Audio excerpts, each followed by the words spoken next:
अखिल भारतीय वीरशैव वाणी लिंगायत संघटनेतर्फे लातूरचे नवीन जिल्हाधिकारी डॉक्टर श्री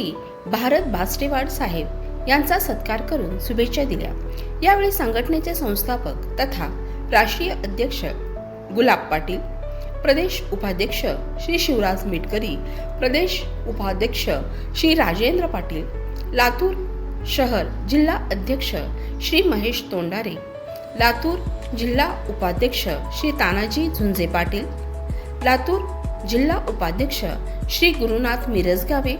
लातूर तालुका अध्यक्ष श्री बालाजी बुलबुले, औसा तालुका अध्यक्ष श्री बालाजी पाटील, ज्येष्ठ मार्गदर्शक ॲडव्होकेट श्री गुरुनाथ ब्याळे आदी उपस्थित होते।